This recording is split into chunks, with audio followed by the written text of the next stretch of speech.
Welcome back to the Hitting the Turnbuckle podcast. No, we have slept, we have washed, but we're not taking those off our shirts. For those of you that can't see, these are AEW media stickers on our Hitting the Turnbuckle shirts. We're going to get into Forbidden Door and everything else in between. And joining me, of course, was the man that was there with me yesterday at the O2 Arena in some of the best seats in the house. Late night for us, press conference as well. But it's our resident problem child, Mr. Dave Robinson. Evening, mate. Evening, mate. You okay? Very well, my friend. Very well. Look, before we get to Forbidden Door, the matches itself. I mean, just sum up. I know you put out a really nice post on Facebook today. Just summarize how you're feeling after yesterday. Just still, well, it's just totally surreal. And I don't know if we are lucky enough to be invited again to an AEW show and as media guests. I don't think it would ever. I don't think it'll ever feel normal. Because we're such we fans Yeah. ultimately, and I mean, particularly yourself, the work that you've put in over the last few years, and the hours and hours and hours you've spent doing podcasts, and I've done a fair few myself, but compared to you, mate, drop in the ocean.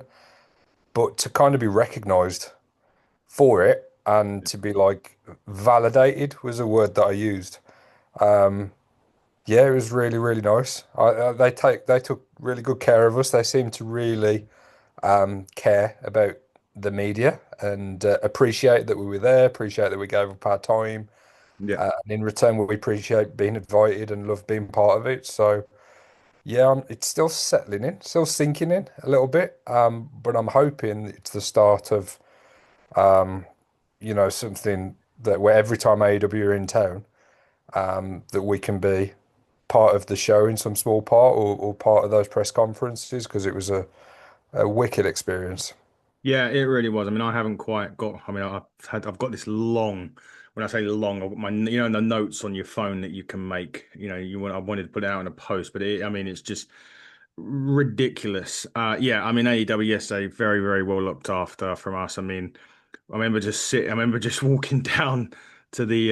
So we were on. So basically, where we were initially, just for everyone's understanding, is we initially had the Pepsi deck booked. Myself.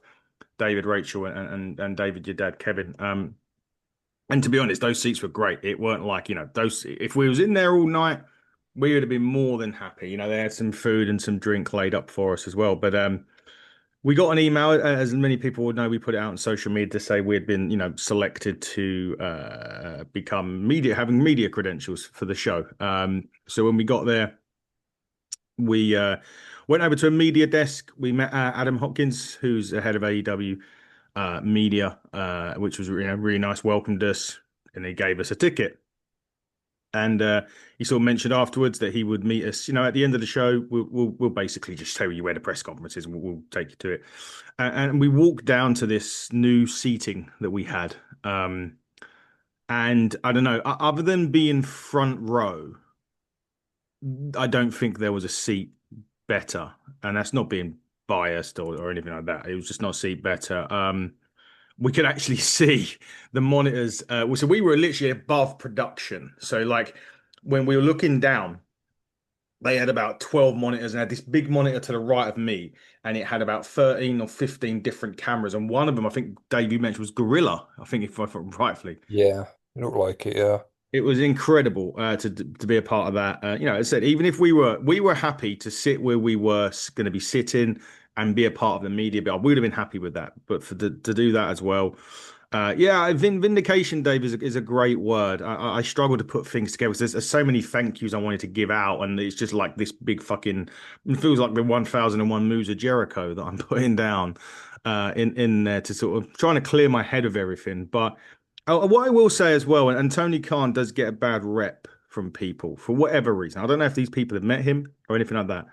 But I mentioned this to our good friend Gary Joe on the FTR Follow the Revolution page. When he was answering, because we were lucky, we were quite fortunate. I got when they put the questions to him at the end. So we had Mercedes come in, we had Cole Fletcher, we had Brodido come in, and Afterwards, Tony Khan took the questions.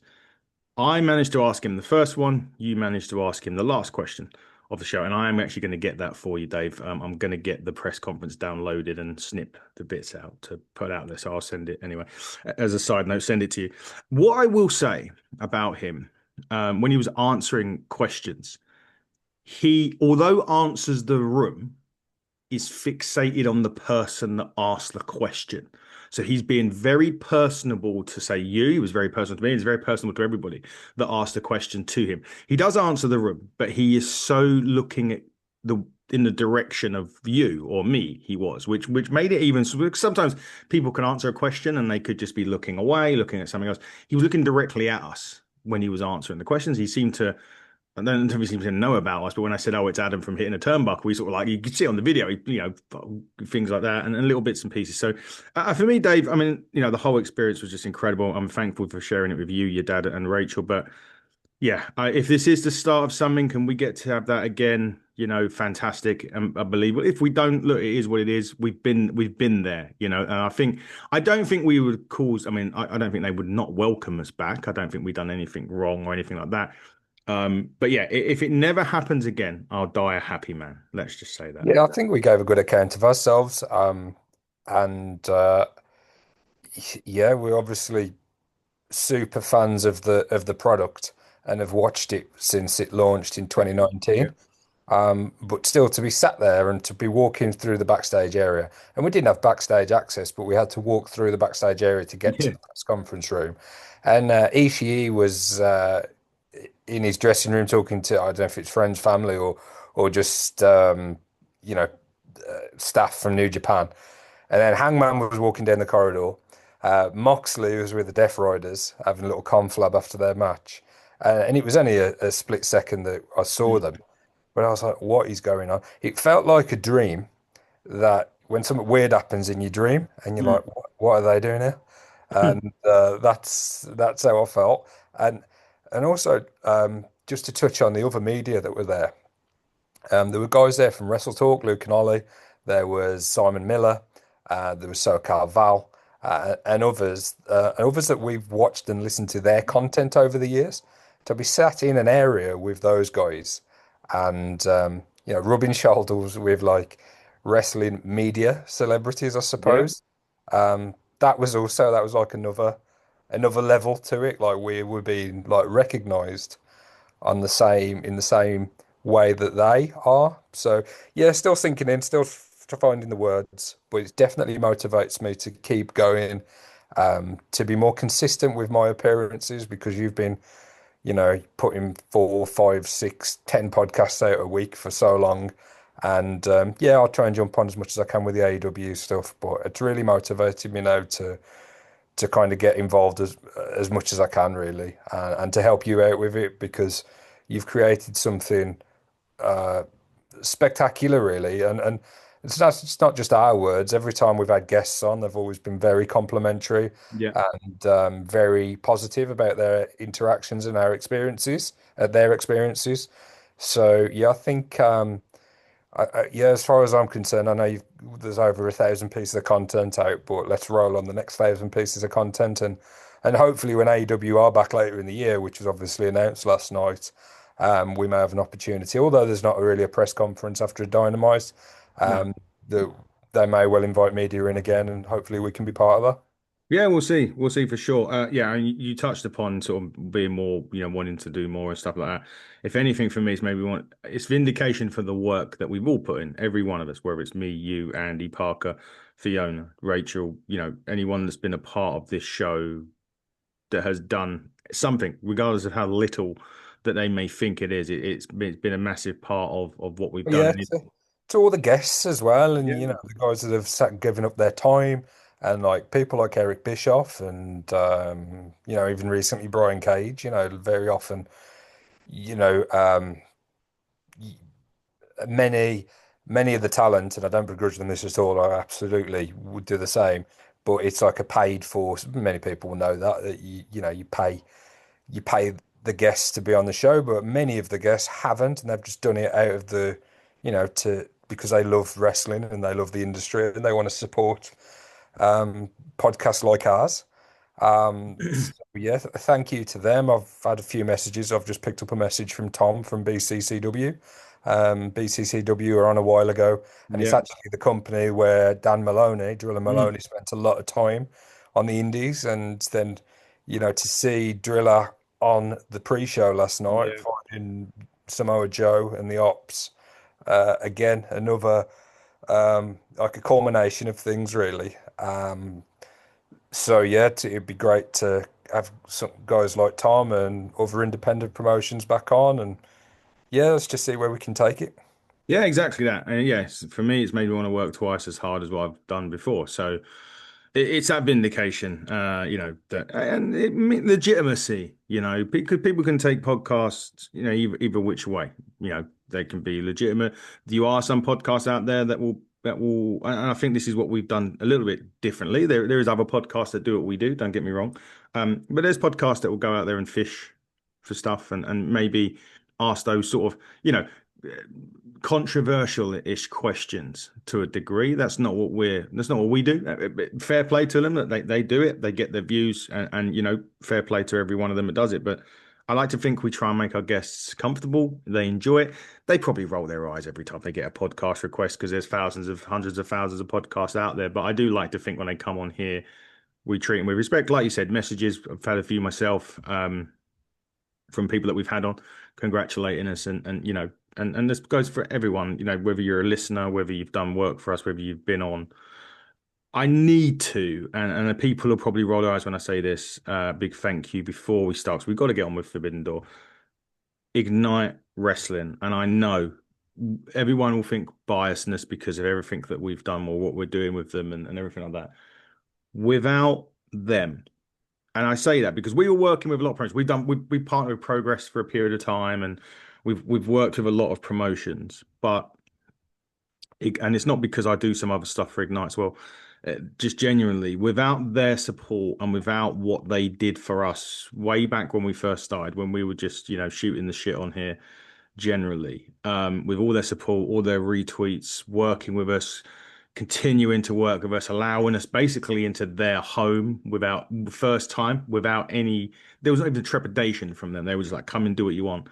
And the people that we've met there as well, we was talking to Shannon yesterday from Ignite, who used to be Artemis as a wrestler, but without Ignite, I don't think we have half of this what we've got right now because Yeah. they're a big help for us. So that's the biggest. Like, look, there's Gary Joe, Cruising with Kayfabe, Ringside Renaissance, David Bartholomew, and Will Scar. There's just so we're going to forget people. So I'm not going to continue with that because we'll get a message saying, "Why the fuck didn't you mention me?"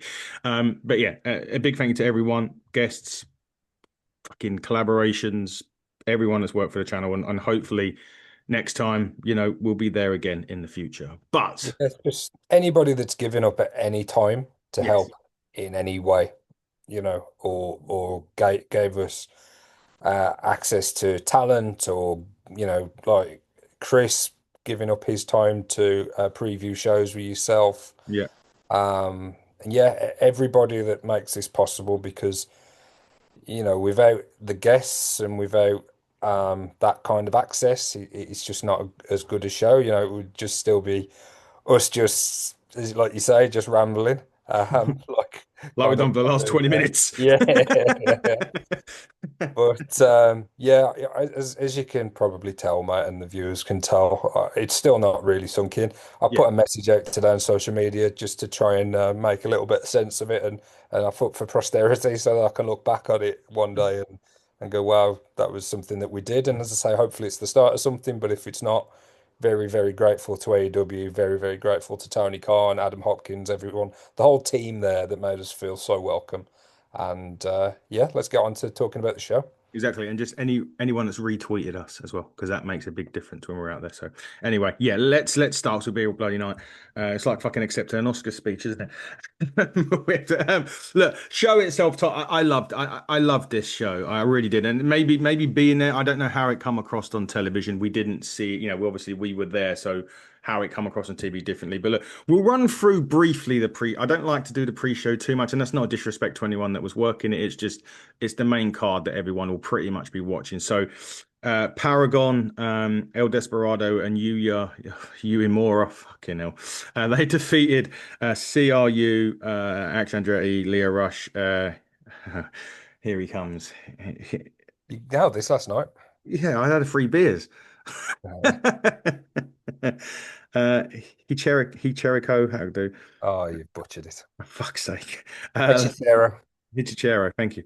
Hechicero. And Josh Alexander, Rocky Romero, Lance Archer was there as well. Gates of Agony, Bishop Khan, Toa Leona, and Ricochet. They defeated Speedball Mike Wade, Kevin Knight, Michael Oka. And I also am thankful that Michael's okay after that Frosby flop thing that he done when he landed on his neck.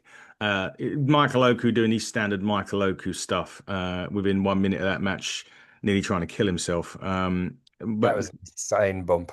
But that was, yeah, thankfully he's absolutely fine. yeah. And yeah, classic Michael Oku. But yeah, that was something that again we talk about this a lot, things we haven't seen before. Mm. And that was something a pounce to up and over the top rope and kind of yeah, it was pretty impressive. He does a Frosby flop every show, but he got pounced, as Dave said. And so him pouncing it into a Frosby flop, landing very awkwardly, shall we say, was it just crazy to see. And Michael Oga, listen, you're going to be all elite at some point, my friend. Whether it's now, whether it's in the future, that banner that comes up will definitely be for him very very soon. If he maybe already has, we don't know, right? We don't know the ins and outs. Um, Triangle of Madness, Julia Hart, Sky Blue, and Thekla beat Megan Bain. And Megan Bain, sorry. Defeated Harley Cameron, Statlander, Queen Amara, and Willow Nightingale. That match kind of continued later on in the show, which we'll get into because it brought out a return on the show. Full disclosure, we didn't see much of that. Me and Dave went back up to the Pepsi box and enjoyed our free food and drink that we got as part of our original tickets. Um, Yeah, yeah, there was no particular reason it was that match. It could have been any match, but mm. yeah, with our original tickets, we included food and drink, which arrived, yeah, at that point. So we actually left our seat prior to those, the music playing and knowing what that match was going to be. But yeah, we saw bits of it to and from our seats. Must say, hot honey pizza and the O2 is very, very nice. And you had a mushroom burger for your good self. Finally, the Ops successfully defended the trios tag team championships against Bullet Club War Dogs, which is a team that we know. Look, Driller Mahoney, Robbie X, Clark Connors. They had obviously Gato as well there. But to see the likes of Driller, and I know you've got a personal thing with him because obviously up where you're from, that's everything you've done. To see Robbie X for me, someone that reached out to me when I had my issues, my health problems, and video called me from an All In a couple of years ago. To have that and to see Driller just on AEW TV, Dave, from a personal perspective, must have been incredible for you. Yeah, that was great. So my connection to Dan, I've met him a couple of times and spoke to his mom a few times. That goes to every show that he ever does. She was there last night. She was. But Dan was trained by the Hunter brothers, friends of mine. Yeah.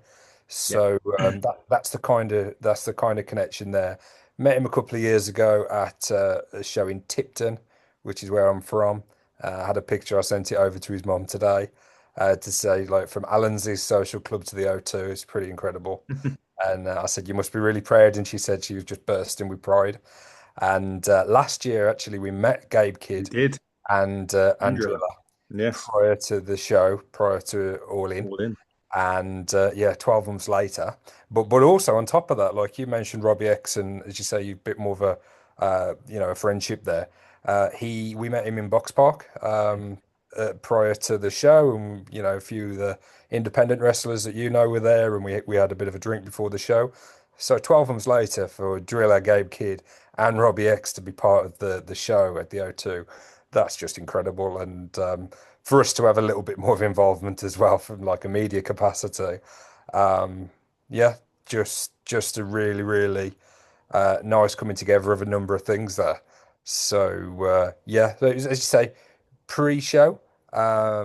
Let's see what happens with the War Dogs. They seem to be very, very well received by the crowd as they were at Dynamite. So I'm hoping personally that even if those guys stay in New Japan, that we don't. It's not the last time we see them in AEW. I'd like to hope not. I'd like to think we'll see them in a bigger, maybe not say bigger stage, but more involved in the Yeah. product, which could have been a question we could have asked Tony. Really, we asked two different questions, but we obviously look, we don't get opportunity. We can thinking of stuff over our heads to ask. Yeah, that's something. And it was just because it was the last question, so I went with Tanahashi, but I did want to ask about them. I also wanted to ask about Wardlow as well, that we'll get to. Yeah, So we will. yeah, Uh, maybe we can reach out to AEW and see if we can get Tony on for a full, oof. half an hour, maybe. He's a That busy would be man. that's the next level, my friend, and hopefully we can hit that next level with them. Let's hope. Let's hope and pray. Look, the offer's been out. I have extended that offer today, so look, I did send a thank you to Adam from AEW. So we'll see. My friend, though, to start this show, and you probably saw me pop loudest when the theme song to Metalingus hit to start AEW. Edge and Christian, you've got that video of my hideous singing. We all sang Metalingus, the whole O2. I mean, let's be honest, right? 18,000 people packed that O2 yesterday for AEW. They couldn't have a big stage because of the tickets they sold. They had to shorten the stage because they couldn't fit. And just a side note on that, Dave, that is what AEW A deserved. There's no doubt about that, but B absolutely needed. Yeah, yeah, I thought as well. It's the first time I've ever been to the O2. Never ever went when it was the Millennium Dome, and I've never been to a gig there. But in terms of a venue for wrestling and a pay-per-view, I thought it was awesome. I thought it was a really, really good show. As you say, people were singing to their heart's content, not just to Metalingus, but they were making up songs. They were using words like wrestling terms and inserting them into songs. They were in fine voice all night, and the atmosphere was electric. I hope that came across on camera and on TV. But yeah, a great venue for the company. I know they're back at Wembley next year, and I'm Mhm. a little bit apprehensive about that just because of the size of the stadium Yeah. and filling it or getting a significant number of people there. But Mm. with how good the product's been this year, I hope they can continue surfing that crest of a wave because the first year was the first one. That's always going to be your most Mm. attended. And there was a bit of a drop off for the second year, which we expected, but I'm sure going into All In next year, they'll be able to kind of reach those numbers again, 40,000, 50,000, maybe. That would be insane. But yeah, great venue and one of the greatest entrances I've ever been a part of in terms of Yeah. in the crowd singing along. And I'm so glad because it was the first thing that happened on the show, so the crowd was really up for it. And Mm. that's been happening across arenas all over where everywhere Copeland's been. So I'm a huge Alter Bridge fan. Been to every Alter Bridge tour. They've just announced that actually they're playing Cardiff Castle next year, so I'll be there in June. So to sing Metalingus along to Copeland's entrance in that environment with where we were sat, just perfection once again. So yeah, that was a great way to kick off the show.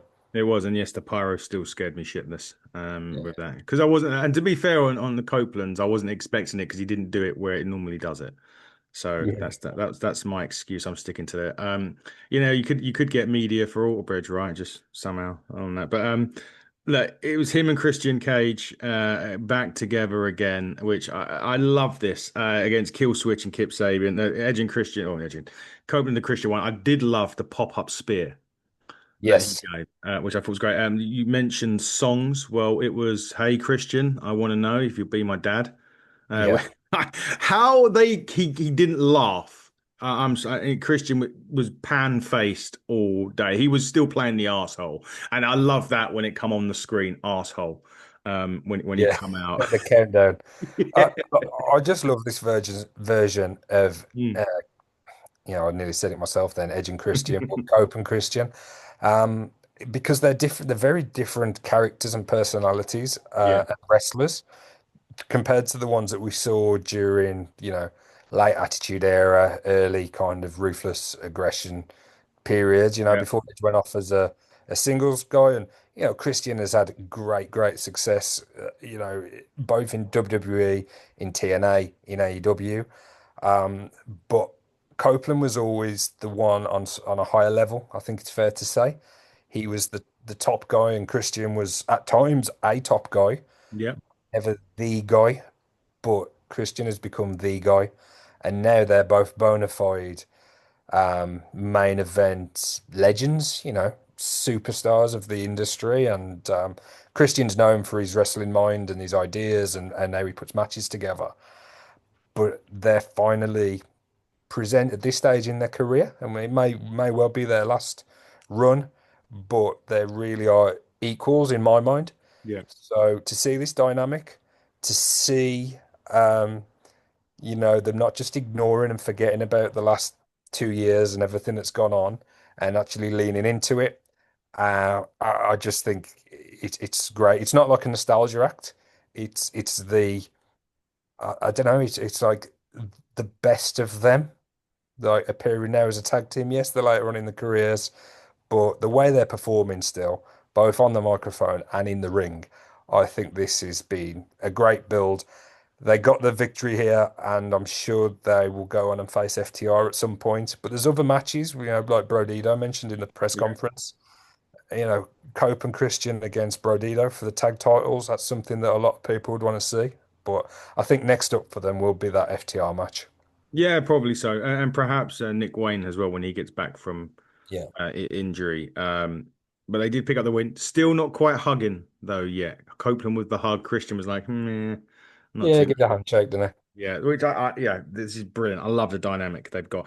But you mentioned superstars, my man, and the next man who absolutely is, and he come across, quite interesting how this guy come across, totally different to character in the press conference. And I'm talking about Carl Fletcher here.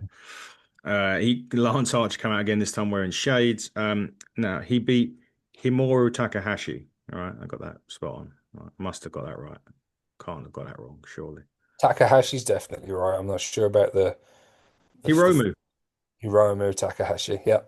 I've got it right, Dave. All right. Yeah, I'll have to check a replay of Fuck off. Um, but it's talking about superstars. Carl Fletcher defines superstar in AEW at the minute. I love this one. I really, really did. Fletcher for me, and I'm sure. I mean, yeah, and again, I'd mentioned about he come across. It's quite unbelievable because he was so softly spoken that. in that press conference. And when you see him on the screen, he's that brash, cocky, arrogant guy. And when you see him backstage, someone that sort of like defined main eventer. He's got the suit on. He's wearing, when you look at champions like world champions in wrestling, you see him when they pull up to shows. I don't mean that if anyone, it can come in a shirt. Doesn't really matter if you wear a t-shirt, jeans, whatever. But he just, for me, defines the word superstar in AEW at the minute.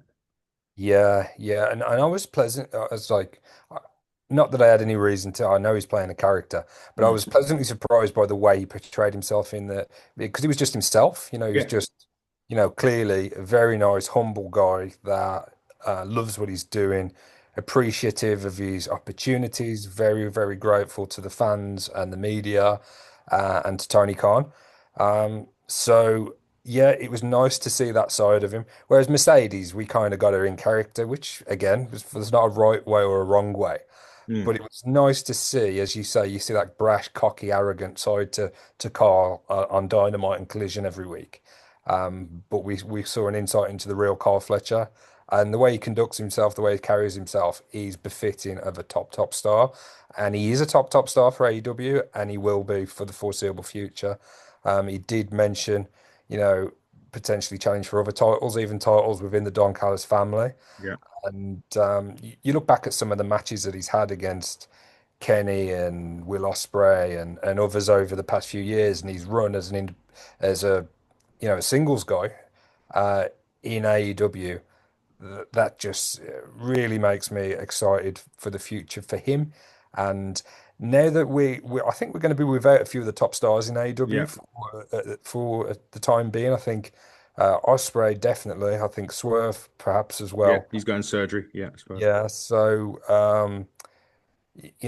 some of the, I'm not sure about like Orange Cassidy when he'll be back, and there are people that can cycle in.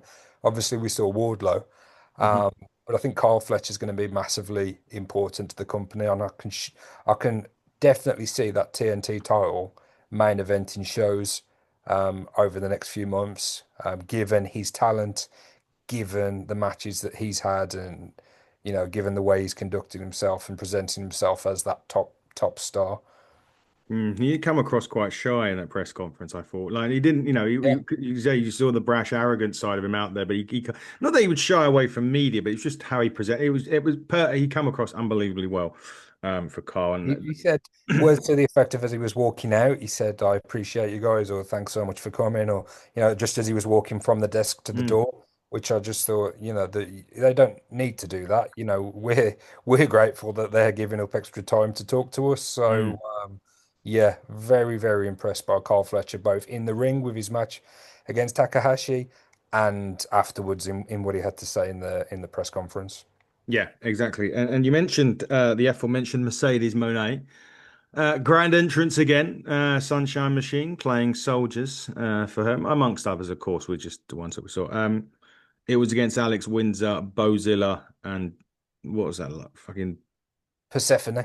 thank you. I was gonna say Persephone. So there you go. Fucking, I hate these Forbidden Door shows for that very reason. Persephone. Fucking hell, the Bozilla and Persephone though. I've never. I've touched. Full disclosure. First time I've seen these two. Yeah, same. Jesus, they can. There's Christ over in Japan. I don't know what they're feeding them over there, but my God, those two were absolute monsters. Yeah, yeah. I really, really enjoyed this match. Mm, It was definitely one of the matches of the night for me in ring. I think Alex Windsor obviously done great since she's come in yeah, as a permanent fixture in AEW, and very, very popular with the fans. The amount of Windsors we got throughout the match, and, yeah, that's got over in a very short period of time. So there was huge investment there, and I think there was some fans hoping that she'd be able to pick up the win in London, not too far from Norwich. So yeah, there was that element. There was, as you say, the aforementioned Bozilla, an absolute beast. She is yeah, very, very impressive professional wrestler, and I'm hoping that we get to see more of her in the future. But I'll certainly be looking out for her when she's in. Was she Stardom or CMLL? I don't know. One was CML and one was Stardom. I don't know which way around, but I'll certainly be, checking out what she's up to in the world of wrestling moving forward, regardless of whether she turns back up in AEW.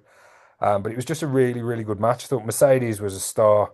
I think she's been. I know you've had your complaints in the past, and quite mm, rightly so, in terms of Rev Pro, but I think this year she has really been, amongst others, like Tony Storm, but she's been one of the best wrestlers in the world for some time now, actually. I think the way that she has performed in the ring, she's not had many bad matches, if any.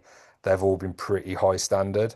And she's obviously loves wrestling. You could see that when she was talking about it in the press conference, yeah, although she was mainly in character. You could see how much it means to her. And she was fighting back. She was like, sounded like she was getting emotional at times when she was talking about yeah. Women's wrestling and how wrestling. much it means to her. Yeah, Yeah, yeah. So I've been really, really impressed with Mercedes. Does she need to nine belts? Probably not, But I think like we spoke about a few weeks ago, the more belts she has, the more success she has.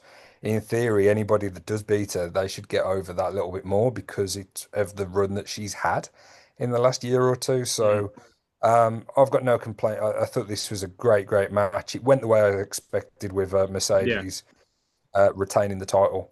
Mm. But yeah, I thought this definitely deserved its place on the show, and it was the perfect match for Forbidden Door, actually. Yeah, it was Bozilla Stardom, and do you know what's what? Do you know what? She's German, Yeah, well, 21 she's years second old, generation, isn't she? 2021 Wow, she's got a years very old. Trained by Ulf Herman, and which is those of you that know the British scene will know 1PW Ulf Herman, the Flaming German, and Scott Demore, also the Can-Am Dojo. So cool. very impressive. A great win for Mercedes in this. Alex Windsor showing what a superstar she is as well. But yeah, great win for Mercedes Monet and her run. Monet nine belts, whatever she's called now, will continue. Now, onto a match, and I'm telling you now, this match will not get its flowers from a majority of wrestling fans, and it's fine because understanding technical wrestling it is like Nigel McGuinness's promo before this match with Tony Saint was absolutely spot on. It's a game of chess. Technical wrestling is a human game of chess.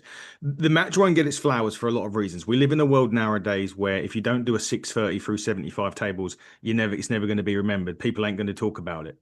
I have seen post actually praising this match, and I'm glad that I've seen it. But like I say, because of the world of wrestling that we live in now, it's not about technical. It's about doing that one spot, doing that one move that everyone will remember. People won't necessarily remember a 17-minute technical masterclass that we got from Zack Sabre Jr. and Nigel McGuinness. Nigel McGuinness still proving to the world that he can go with the absolute best that the wrestling world has to offer. Zack Sabre Jr. proving why he probably is the best technical wrestler in the world right now. He did defeat Nigel McGuinness in this. We thought there was going to be a heel turn. Danny Garcia even teased a heel turn a little bit near the end. But Dave, for me, this match won't get the credit it's deserved because it's just not, wrestling now is just totally different from maybe when we were watching it growing up. Yeah, I think it will get its flowers from us though, from both of us, because Absolutely. but it was great. And I do like a show, whether it's AEW or any other company, when there's different styles of matches and different Yes. stipulations, and this as a technical masterclass, really looked forward to it. It didn't disappoint. I think some of the sequences, some of the reversals, some Oh, of the technical outstanding. wrestling, some of the best I've seen. Nigel, because don't forget, he's not really wrestled much. In the past few years, he had that match on Collision a few weeks ago, but and he's had a couple of tag matches with Garcia, but really, he hasn't had the matches that Zack Sabre Jr.'s had over the last few years. But he hung with him, and I actually thought at a couple of points we were going to get the upset. I did predict Zack could retain. Yeah, me too. They planted enough doubt at times. I thought that Nigel's going to win this. He's going to be standing, on the turnbuckle with that belt raised above his head when this is all said and done. I loved the respect at the end, the handshake.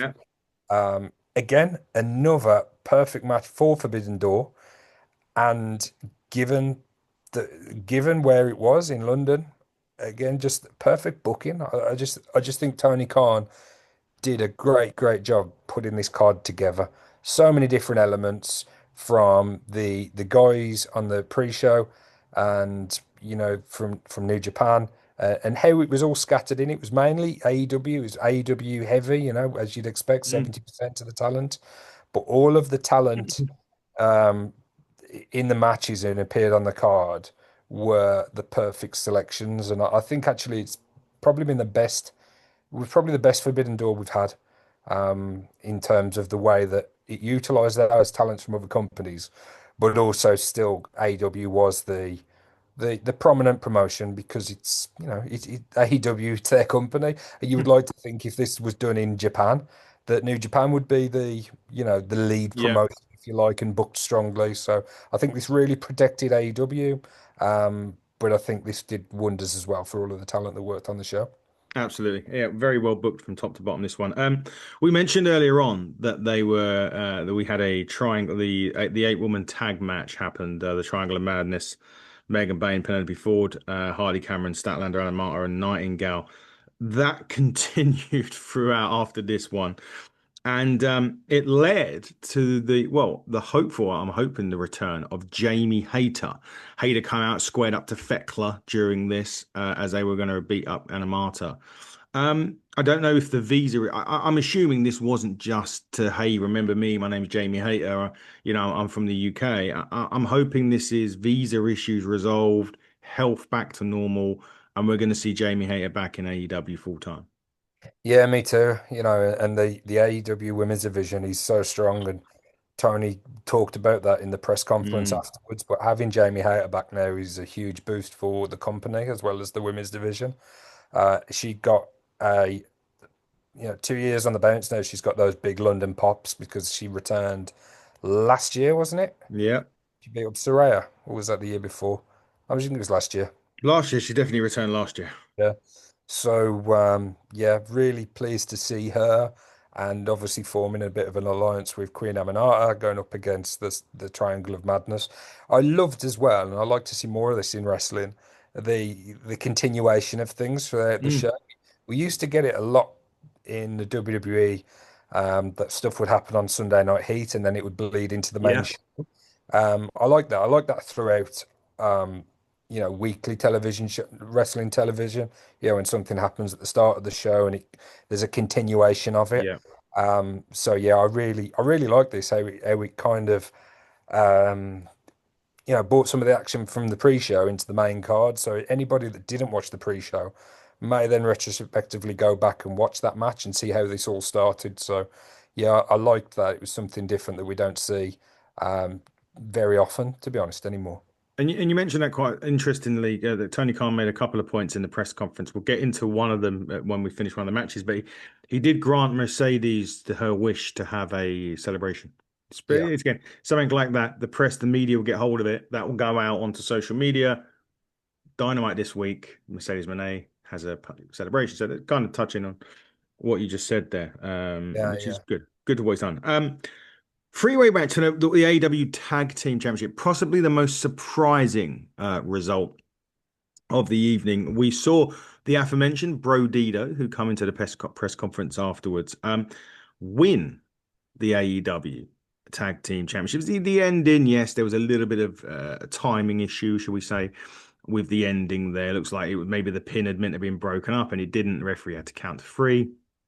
Not quite sure what happened there, but Brodito did get the victory. They defeated the Hurt Syndicate and FTR in this. Big surprise for this one. So, I mean, there has been a few issues with lots of rumors around FT, that they don't want to do jobs, or the Hurt Syndicate ain't going to do this, that, and the other. But this one for me was interesting, and thank God, Brody Lee, someone who I think absolutely, oh sorry, Brody King, Brody Lee, God rest his soul, apologies, Brody King, someone who has had to do a lot of there's been a lot of change within him. Obviously, we had Malachi has gone away. Buddy Matthews is injured. So he's had to do a lot of things. He's always been in the Continental Classic, killing it. More on the Continental Classic in a bit. For him, I think fully deserved for what he's for just having to keep adjusting to the ever-changing revolving door of wrestling. Yeah, definitely. And also, this team has, really hit the ground running Mm, and very, very popular with the crowd. I do like the decision, to put the belts on them. I'm a little bit conflicted because I've really enjoyed the Hurt Syndicate's run, mm. and I would rather, given how strongly they've been booked, I would have rather, Brodito beat them in maybe a match just involving those two teams. I suppose that does leave the door open now to a Hurt Syndicate saying, "Look, we were never beaten. We want a rematch, or you've never beaten us." And I'm sure Brodito will, be up for that challenge. Again, another question that I really did want to ask them in the press conference, but I just didn't want to burn my question, because I wanted to speak to Tony Khan. But yeah, this was a little bit disjointed for us in the stadium because of the running. Yes, But luckily for us, we had the screen in front of us in the production areas, so we could watch a little bit of a replay back, and we saw that it was the Gates of Agony Ricochet. and Ricochet that had, you know, because they were masked, weren't they, when they jumped over Yes. the rail? So yeah, I love the fact that this team has got over and they're the new tag team champions. But I don't think the Hurt Syndicate are finished with these titles just yet. I think ultimately we're going to see that match, whether it's All Out. Um, I'm sure Brodido versus the Hurt Syndicate will be on the horizon pretty soon. Yeah, I think so as well. Great win, great memory of the attack at the Gates of Agony and Ricochet coming in. Yes, I don't know if it even got shown on telly when they ripped their masks off. I'm not quite sure, but we got it. We saw it via a monitor, which again, where we were sitting, gave us that great opportunity to see that. Now next one, it was time for whose house? Swerve's house against Kalichka Okada. I must say, and I've got to give props all night to Takuro Shibata, who was the New Japan ring announcer. So every time we were getting announced from English from Justin Roberts or American from Justin Roberts, Shibata would come and do the New Japan, Japanese. I loved it. I want to hear that every week. I Me think it's too. great. I just filmed Okada's not even his entrance, just his introduction because yeah, I've been a big fan. I've really enjoyed that. You know, he it's just a very unique style, and we've seen that with Justin Roberts over the years. We've seen that with Samantha Irvin. I really do enjoy when that adds to the overall show as well. And the New Japan representative definitely did that. And this was another great match, and Yeah, didn't really go the way I expected it to go. But given the news about Swerve and yeah, taking some time off, if I was aware of that prior to it, then I think I would have gone the other way. But Okada just keeps on going in terms of this title run. It's been a long reign, and yeah, we'll see. I'm assuming, and I know you mentioned the Continental Classic, and there was some news mhm. on that. But I'm assuming that will be on the line in the tournament later on in the year. But he obviously has been renamed now, the unified title. Do Again, you another question for Tony if we manage to get him one. do you think that the winner of the Continental Classic will get an opportunity? Whoever Possibly, it yeah, is. because last year Okada had to defend that title, and obviously Eddie Kingston did prior to that, I believe. Hmm. Um, yeah, I think that's right. Something Is along it? those lines. Yeah, yeah. So. We'll see. It could well be for a title. I think now that it has been unified with the international title, it is going to be like just maybe a little bit below the world title. They really are going to try and push Mm. that title, maybe even as a title that is on Collision as similar to the world title, I suppose. We'll see. But I think unifying that belt, they're trying to establish it a little bit more and make it, not just like the TNT title. He's kind of like the intercontinental title as I see Yeah. it. Someone like Carl Fletcher who's going to go on to become, world champion one day. I think that a unified title kind of sits in between the two. Yeah, it does. It certainly does for sure. The Rainmaker picking up the victory for Okada. Swerve, as we know now, is going to have surgery, so he'll miss a lot of time. Just with that, and Osprey being out for probably a year. We'll get into that in a minute. Does that really now? Because again, there seems to be every year we seem to be listing injuries in AEW. It happens all the time in other promotions as well. But when you look at the caliber of names that are out, Adam Cole's out injured. I mean, Britt Baker, we don't know what's going on with her, but you know, now you add Mark Davis, which Carl Fletcher was mentioning, and now Swerve and Osprey. Is this going to be an opportunity now for someone? And Kingston, obviously, who's nearing a return from what we hear.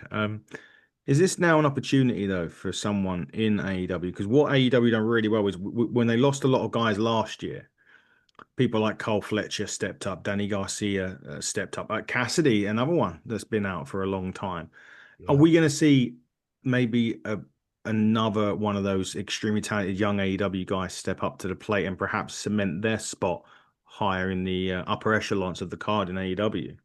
Absolutely. And Tony mentioned that in the press conference that Mm, Osprey came into the company at a time when AEW really needed him. And I think AEW really needs a few of those guys now to take that ball and run with it. And one of them that we haven't mentioned yet, and I know you like saying his name so much, is somebody that got one hell of a reaction, given that he's a heel and part of a big heel faction. When Takeshita came out, the mm, crowd response was unreal. Unreal, and we've mm. seen Takeshita have some incredible matches in AEW. But I really do think that there is an opportunity there to, yes, there'll be a bit of dissension and there's opportunities for him to have a bit of rivalry within the Don Callis family. But I think in 6 months' time, Takeshita might be one of the top baby faces in the company. I really do think that he has got that potential. The only thing that goes against him in a small way, I suppose, but in wrestling it's been seen as a bigger deal, is that mouthpiece and the Yeah. ability to cut those compelling promos because of the language barrier, and his English is pretty good, but that is the only question mark ever. But I think he's so good in the ring, and his matches are so good. I don't see that as something that's going to hold him back. And I was really blown away by that audience reaction. I was like, who the hell's coming out? And Yeah. I was impressed as well. I was happy to see that it was Takeshita, but I just didn't necessarily expect that reaction given the fact that he's part of the Don Callis family. And that's, the Don Callis family were just standing there kind of posing, in the aftermath when Wardlow joined them. So, yeah, I think he's somebody that he's going to step up. Again, we've already mentioned Carl Fletcher. Maybe we get Orange back. We seem to have Darby back now. Yes. Um, I'm not sure what Moxley's doing. I'm assuming Moxley's sticking around. I don't think he'll be, um, taking any time off. So there's enough there, but there's definitely an opportunity at the top of the card now. You mentioned Wardlow. We need to bring that in. At the end of this match, the Okada Swerve match, he come out, beat Swerve Strickland. Well, basically writ him off TV, for want of a better phrase. Joined the Don Callis family. Don Callis was getting tremendous heat, by the way, everywhere he goes. But this faction is incredible in terms of talent on there. You got Takeshita, you got Fletcher, Hichichero, fuck his name is. You got him on there as well. A load of others. Wardlow coming in. Is this with Wardlow? There was always something about him which was so good. He was the MJF muscle. You could see that, he had that great match with Cody Rhodes in the steel cage that time, many, many years ago. Is it what's missing from him, a Don Callis, or and a bit of a controversial take? Is this last chance saloon for Wardlow in AEW? Yeah, I'm not sure. I'd kind of unfortunately, he'd kind of drifted away, and it was great to see him back. Mm, He looked as impressive as ever physically, and he's a talented performer. He's actually pretty good on the mic as well. But yeah, I think Don Callis being a mouthpiece for him, I think that's a good move. I hope he just doesn't get lost in the sauce because there's a lot of guys within that faction now. yeah. So um, there's always that fear. Brian Cage is out at the minute, so perhaps Wardlow will partner Lance Archer. Um, Perhaps that's a way that he'll be utilized. Um, but yeah, it was good to see him back. He did get the old Wardlow chance as Hmm. well. They were going as well, so yeah, we'll see. Last chance saloon possibly in terms of a run higher up the card. Um, but yeah, it was good to see him back, and I think you mentioned Hechicero. He's got a big match against Bandido Hmm. next week for the Ring of Honor Yeah, World Title, and given the fact that Bandido is now world a tag team champion with Brody, wouldn't surprise me if the Don Callis family added a bit more gold to their ranks in terms of Hechicero, who is also getting incredible reactions, and he's very over, given the fact that he's a heel. He's much loved by the AEW fan base because of how good he is in the ring. So yeah, there's a lot of positives and a lot of potential, and I think it's an exciting time for AEW actually. Unfortunate, and we're going to miss Osprey, we're going to miss hmm. Swerve. Hopefully they'll be back. Perhaps towards later on in the year or the start of next year. But in the meantime, there's plenty of talent there that have now got that opportunity to really establish themselves. And we'll see if they can do that. It's pretty much triple main event, really, what we're going to get to now. The first one being Tony Storm against Athena in this in a match. To be fair, so this was Athena's gauntlet contract. Now, a bit about that. So it's more stemming from the MJF Adam Page match, but Tony Khan in the press conference yesterday announced that from now on, if you've got a contract that you want to cash in, kind of hinting a bit like he didn't want it to be the same as the Money in the Bank contract. That was where he was going with it, where they can cash it in at any point. He's now saying that going forward, you've got to give a week's notice so they, as a business, can promote that championship match going ahead. Um, what do you make of that? Because for me, if we're going to talk WWE a minute, I think the Money in the Bank concept is great. I just think it's vastly overused in terms of there's so many attempted cash-ins and then it finally happens. And by the time it finally happens, you couldn't give a toss because you've seen 50 odd attempts. With Tony Khan doing this and changing it up a little bit, it's what I like about AEW because it differentiates itself from its competition. Yeah, exactly. And I like all those small little differences, and I do think it's a smart decision from Tony Khan. And I think he's kind of kayfabe explanation, if you like, Mm, as to why they want to do that, and they want to promote the match, and it's about the legitimacy of the sport. I really like that take, and I like that course of action, to be honest. I think to have a tournament or a battle royal or a gauntlet match or anything really that results in a number one contender being established or earning a shot. I think that's something that's been ever present in wrestling for years and years. But there is a different way of presenting it to the Money in the Bank contract. And I think this fits in with the company. And also, it played into MJF's character a little bit in terms yeah. of what was said in the press conference. And I know Renee said about stripping him, and I think one of the members of the media said that as well. So, um, you know, I think it was a really good way to course correct that Mm, because it has been a little bit vague and how do they cash it in? Do they have to announce it? Do they have to give notice or can they do it at any time? So I think now that we know that in AEW, when anybody's got that kind of opportunity, they have to declare it. There's got to be a week's yeah. notice, I think he said, so Yeah. that the right build can be implemented and it can be advertised and promoted, and then we ultimately get the match in rather than it being a shock, a surprise, a screw job, or a champion has just been through a 60-minute match or something and they lose the title. It's the better way of doing it and more fitting in with AEW's ethos, if you like. Yeah, absolutely. This one, Amphina was unsuccessful in cashing in her contract opportunity. Great match though. I don't know what the fuck Tony Storm was dressed up as, but she's hilarious anyway. She's definitely, this is someone, and I just want to touch on Tony because she's obviously both of these girls. I feel left the WWE, probably both with a point to prove.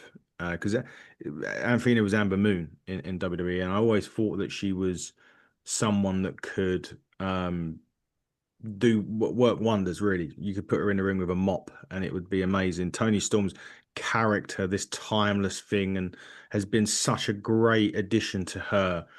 With these two, correct me if I'm wrong, Athena's still Ring of Honor Women's Champion, if I'm Yes, right in that. She is. It could be until this coming week anyway.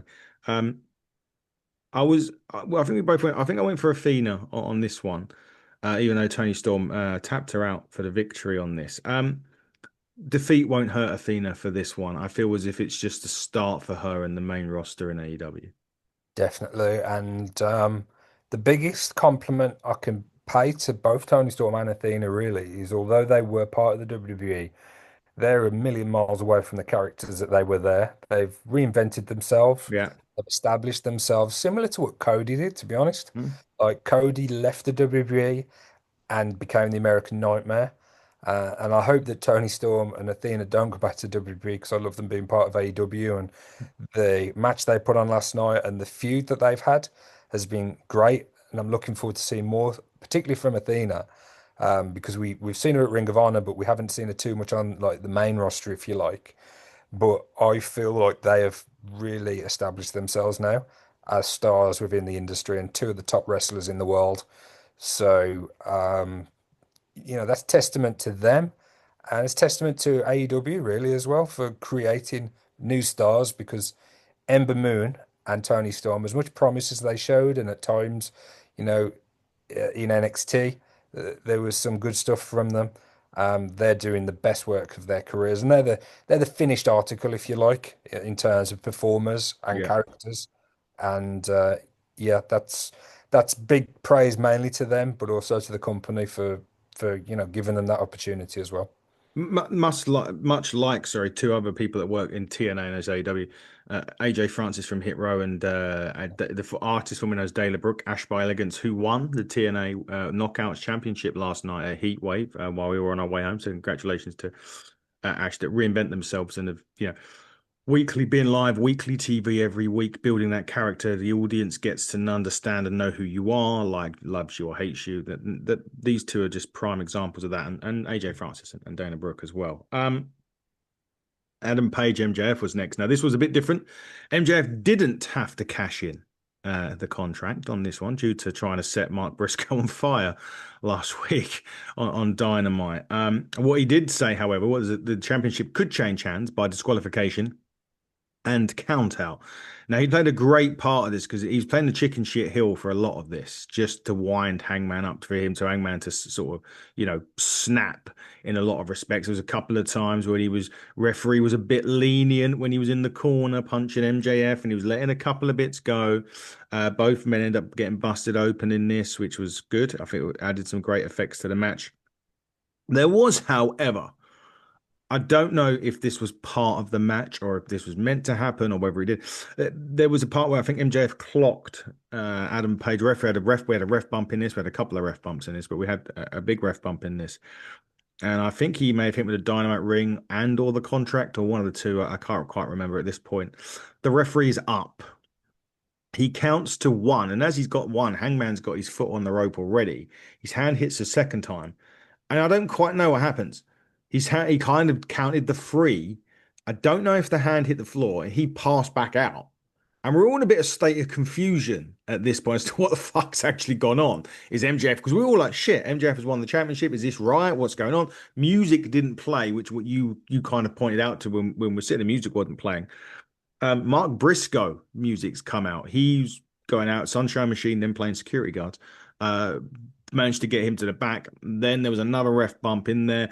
Adam Page then clocks, finally doing what he said that doing what basically MJF said he couldn't do, which was pulling the trigger on a like a foreign object. He clocked him with the contract, hits the buckshot lariat, pins MJF 1, 2, 3, retains the championship at least for now on this. But crazy match, but one that, again, fully justifies the positions that both MJF and Adam Page are in AEW. Yeah, I really don't want to criticize the referee because you just there's so many people involved. Obviously, the Mm, performers, the producers. It did appear that something was off. Um, I don't know if Hangman put his foot on the rope a bit too soon, or whether after Bryce counted the three count, he should have kind of pointed at Hangman's foot. mm, As you say, he kind of just died and collapsed. So there was a bit of confusion. I'm sure Excalibur on commentary explained it to the audience at home. mm. So perhaps it wasn't as yeah, it didn't take people out of it because we just didn't know what was going on. But because MJ's music didn't hit, we like, well, they're not going to send another ref out and Yeah. overrule it because it appears that that decision hasn't been confirmed or even made. So, but I really enjoyed the match. I thought it was. I actually thought that MJF was going to win. I predicted that the Hurt Syndicate would help him to do so. So I'm way off with that. So because I just didn't believe that the Hurt Syndicate had kicked him out. I thought it was all part of a ruse, and that was gonna be the way that MJF ultimately took the world title from Hangman. I think the fact that he's still got the title shot that again confused me a little. Um, so he's still got another opportunity to cash in now, albeit he's going to have to make those intentions known given what Tony said in the press conference. So a little bit of there's a fair bit to unpack there.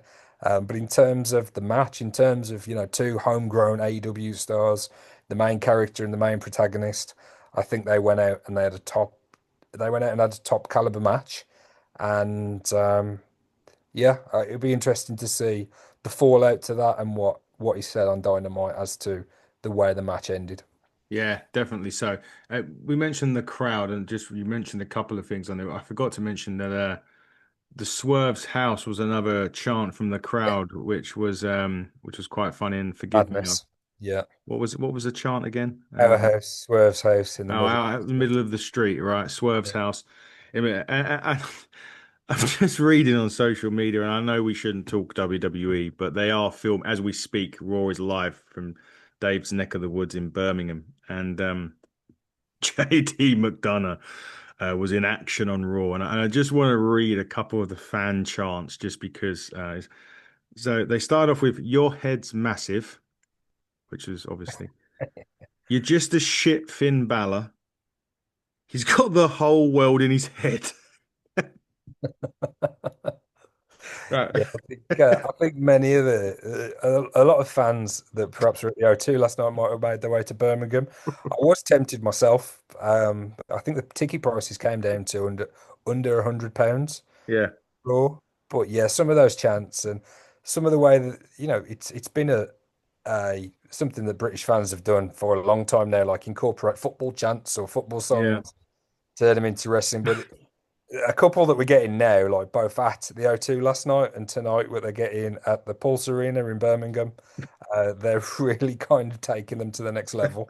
That's Uh, tickled me more than it's. yeah, yeah, yeah.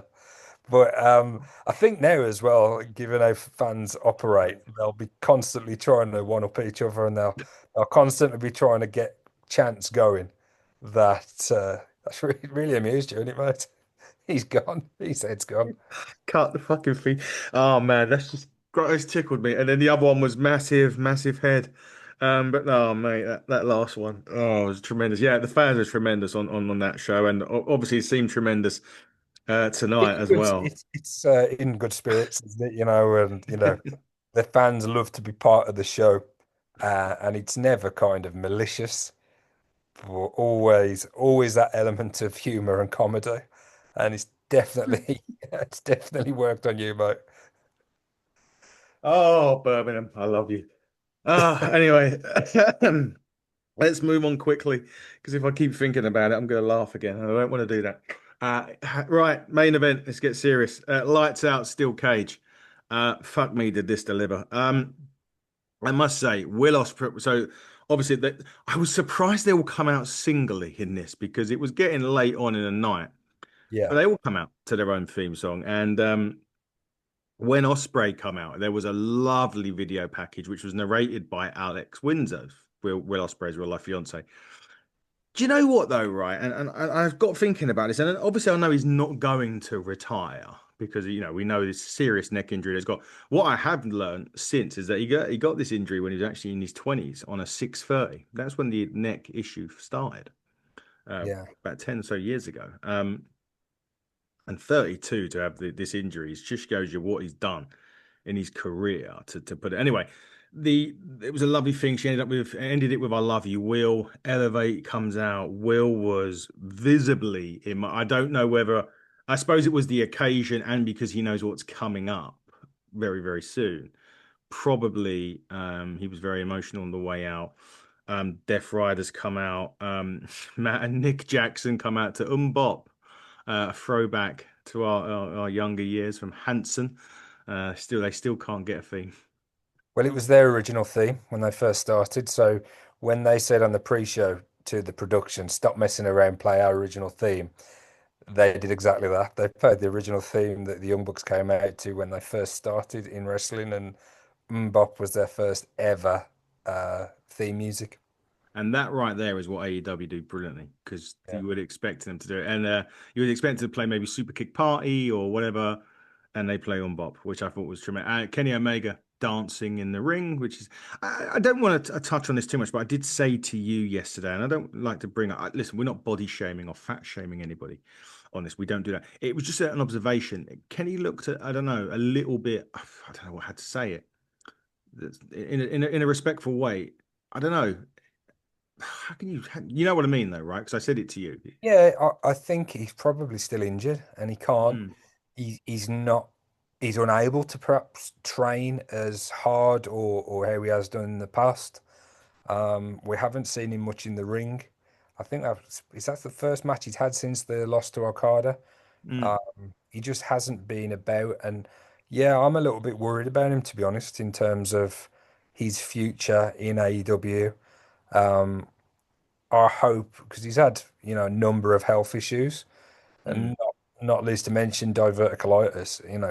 As well as like Yeah. physical ailments and shoulder injuries and hernia. I think he had a double hernia as well. So he's had a lot going on the last few years.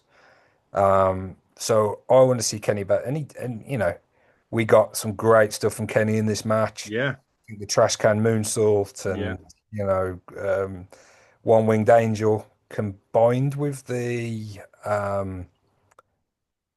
hidden blade, yeah, was it? Yeah. yeah. So we got some great stuff from Kenny.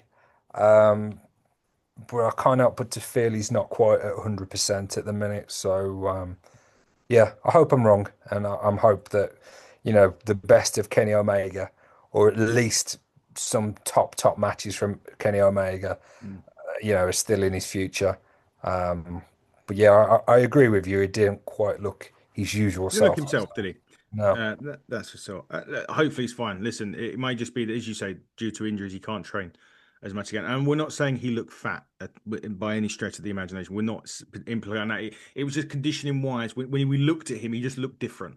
And it wasn't like mass or anything like that. He just had a different look about him, which, just as you say, raises the concern as to whether or not what was He just going looked on. a bit sad. That's the way I could put it, really. I mean, I know he was having a great time during Umbop. He just didn't. He didn't quite look like the Kenny that we've seen over the years. Not preoccupied, but it did seem there was stuff on his mind. So just hope he's okay, really. Yeah, exactly that. And then obviously Death Riders come out, and this was just utter chaos.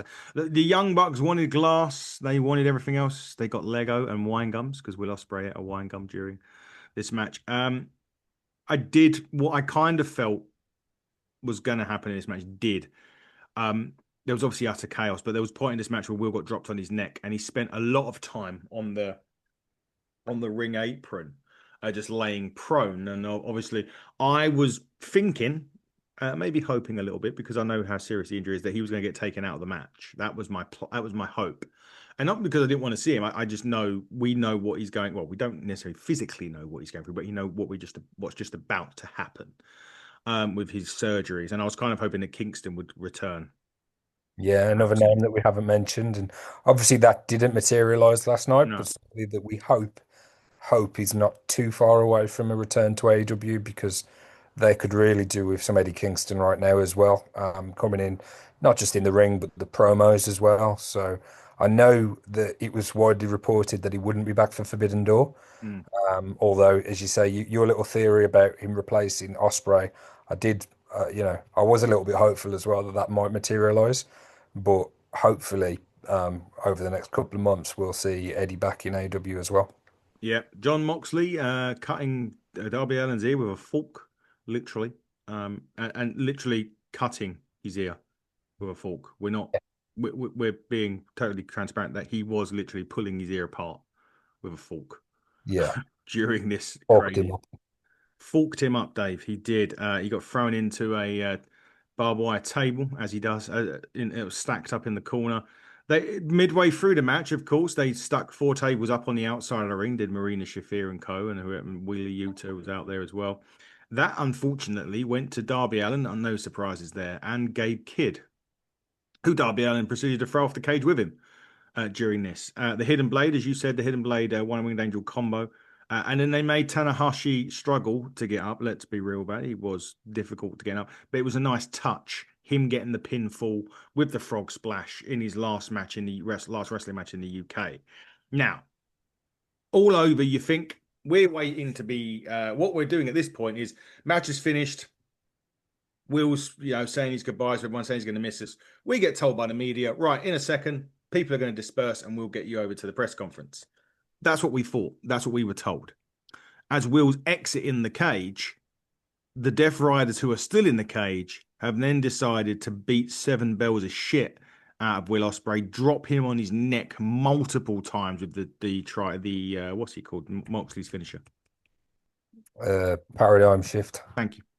Hit that three or four times on him, drops him on his neck. I think he got hit with a neutralizer as well from Claudio Castagnoli. Um, the faces are trying to get into the cage. I'm not sure why he didn't climb it. I don't know. I think Ibushi was literally throwing himself into the door with a cannonball to try and get it open at this point. Yeah, Samoa Joe and the Ops have all come out. Samoa Joe screaming at the guy there, lift the cage, lift the cage. Um, The Death Riders make their hasty exit out eventually, out, and Osprey's load up to a stretcher. He did stick his thumb up as he was being loaded out on the stretcher, but we know the seriousness of what's happened with Will Osprey and the seriousness of his injury. So Will is, well, by the sounds of it, I don't know. Listen, we don't know the prognosis yet. I think he's got two or three herniated discs in his neck or something along those lines, which are being, which he's required surgery on. For all intents and purposes, from what we've been told, it's a year. Well, from what we've been told, from what we can anticipate from people that have been in the business, a year potentially, which really throws into doubt the prediction of mine that he was going to win the AEW World Heavyweight Championship at All in London next year. What I will say though, and we talk about tribalism a lot on this channel, we hate it. Will Ospreay's come out today. I think he came out today, or he's come out and said, no, no, not today. Sorry, he came out last week and he said, ever since I've made my diagnosis about his neck, he has had wrestlers and people from within the WWE reach out to him and say, I'm here for you, giving him some advice, giving him some great doctors. You don't hear now, I've only seen that one report.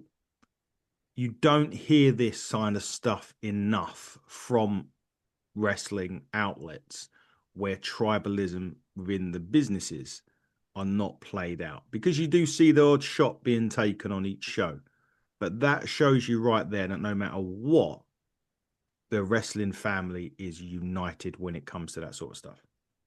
Yeah, absolutely. I think they're all linked together, regardless of Mm, which company they're in at the time. That's constantly in flux. People have gone back and forth, and yeah, they are very respectful of each other. They all go out there and put it on the line every single night. It's very dangerous what they do.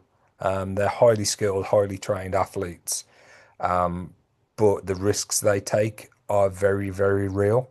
And as you say, people from all over the wrestling industry have been reaching out to Will, and he is now going to get the surgery and the treatment that he needs, and hopefully he'll be back as good as ever. And I'm sure All In next year in London will be his aim to be back for. It would be awesome for him to come back and win the world title there. But first and foremost, we just want him back. We want him fit and healthy for his family, for his stepson.